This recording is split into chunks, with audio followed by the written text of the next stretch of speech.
আসসালামু আলাইকুম গাইস, আশা করছি আপনারা সবাই ভালো আছেন। আমি একটি ভূতের গল্প বলবো গাইস। ঘটনাটি আমাদের পাশের বাসায় ঘটেছিল। আমি আমার আইডিতে আপনারা সবাই লাইক, কমেন্ট, সাবস্ক্রাইব করবেন। ভালো লাগলে পড়ে শোনাবেন আর সম্পূর্ণ ভিডিও আপনারা দেখবেন। আমি এখন আর আর আমার জন্য দোয়া করবেন। আমি এখন পুরো গল্পটি আপনাদের সাথে বলবো। ঘটনাটি ঘটেছিল বেশ কয়েক বছর আগে।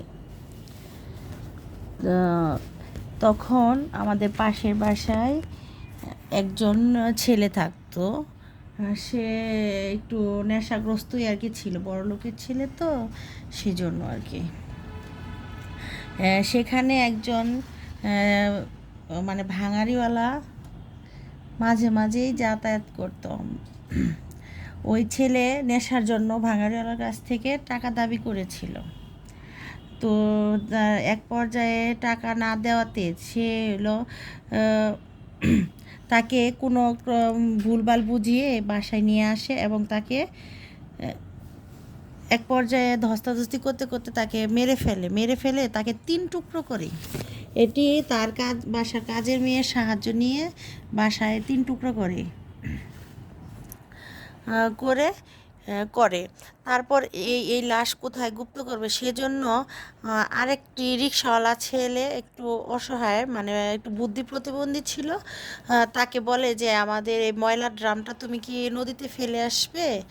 বলে যে হ্যাঁ, আমি তোমাকে 100 টাকা দিব, তুমি এটা নদীতে ফেলে আসো। বলছে আচ্ছা ঠিক আছে ভাইয়া, আমি ফেলে আসবো। তখন তাকে 100 টাকা টাকা দেয়নি, শুধু ড্রামটা দিয়ে দিছে, বলছে যে ওই জায়গায় তুমি ফেলে আসো। ও সুন্দর নিয়ে ওই জায়গায় ফেলে আসছে। তো ফেলে আসার পরে বিকাল টাইমে আবার আসছে যে টাকা নেওয়ার জন্য, যে ভাই তুমি আমার টাকা দিলা না। পরে আমার টাকাটা আর দেয় নাই। বলছে যে আচ্ছা পরে তরে দিমুনি, তুই যে এখন চলে যা।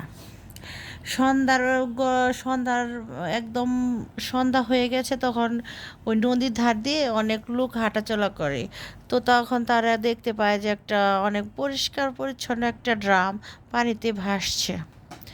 তো তারা মনে মনে ভাবে যে এত সুন্দর একটা ড্রাম পানিতে ভাসছে, কারণ কি? ড্রাম এক পর্যায়ে সেই লোকটি পানির কাছাকাছি চলে আসে দেখার জন্য কৌতূহল বশত।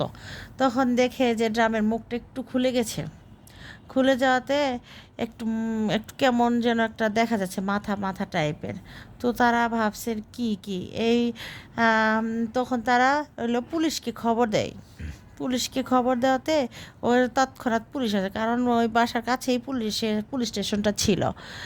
তো তার পুলিশ চলে আসার পরে পুলিশ ওটাকে পানির থেকে উঠিয়ে এনে পরিষ্কার জায়গায় ওটাকে ঢালে, দেখে যে একটা লাশ 3 টুকরো করা। তখন তারা খোঁজ নেয় যে এটা কীভাবে এখানে আসলো। এক পর্যায়ে বলে যে এরকম একটা ড্রাম অমুক রিক্সাওয়ালা ছেলে এখানে ফেলে গেছে। এইভাবে বলতে বলতে বলতে বলতে ওই রিক্সাওয়ালাকে আগে ধরে। রিক্সাওয়ালা বলে যে না, আমি ড্রাম ফেলছি, আমাকে অমুক ভাই আমাকে বলছে যে এই ড্রামটা ফেলে দিয়ে আসো। তো আমি ফেলে দিয়ে আসছি, আমি তো জানি না এটাতে কী আছে। তো তখন তখন এইভাবে পুলিশ তখন ওই বাসাটা ঘেরাও করে। পুলিশ আর্মি এরা এসে ওই ঘেরাও করে তারপরে ওই ছেলেকে বের করে নিয়ে আসে। পরে থানায় নিয়ে যায়, তার মাকে আর ওই কাজের মেয়ে সহ নিয়ে যায়। এক পর্যায়ে ওই ছেলে আর কাজের মেয়েকে রেখে ওর মাকে ছেড়ে দেয়। তারপরে তারপরে ওই তারপরে ছেড়ে দেওয়ার পরে তারপরে আর ওই ছেলে আর ওই কাজের মেয়ের জেল হয়ে যায়। অনেক দিন জেল করার পরে আবার জামিনে চলে আসে। কিন্তু ঘটেছিল আমাদের বাসার 3 তলাতে। 3 তলাতে কাঠ রাখা ছিল। কাঠ রাখা ছিল হঠাৎ করে রাত্রে শব্দ শুনে যে কাঠ কেউ যেন এদিক থেকে ওদিক নিচ্ছে, ওদিক থেকে এদিক নিচ্ছে, এরকম একটা আওয়াজ। কিন্তু অথচ যে দেখে যে কেউ নাই ছাদের ওই 3 তলাতে। এরকম মাঝে মাঝেই শব্দ হতো, অনেক আওয়াজ হতো। এরকম একটা ভৌতিক একটা বিষয়। মার্বেল ফেলতো, অনেক পাটার শব্দ মাঝরাতে, আবার মনে হয় যে কেউ চলে যাচ্ছে। মানে ঘটনাটা প্রায় ঘটতো আমাদের বাসায়। আমাদের ছাদে অনেক সময় হাঁটা চলার শব্দ মনে হতো, কেউ লাফালাফি দৌড়াদৌড়ি করতেছে এরকম আর কি। সব সময় আর আমাদের বাচ্চারাও এটা দিয়ে ভয় পেত অনেক। ওরাও মাঝে মাঝে একটা ছায়ার মতো গিয়ে একটা দেখতো এরকম আর কি। বিশেষ করে রাত্রেবেলায় এটা বেশি হতো। কিন্তু দিন দিন অনেক হচ্ছিল, তারপরে একটা পর্যায়ে কবিরাজ টবিরাজ এনে এই বাড়ি বন্ধ করে দেওয়ার পরে আর এটা আর কি হয় নাই এখন। এখন আল্লাহর রহমতে বাসায় আমরা সবাই ভালোই আছি। ঘটনাটি ভালো লাগলে অবশ্যই পড়ে শোনাবেন, আর আমাদের জন্য আপনারা দোয়া করবেন। আসসালামু আলাইকুম।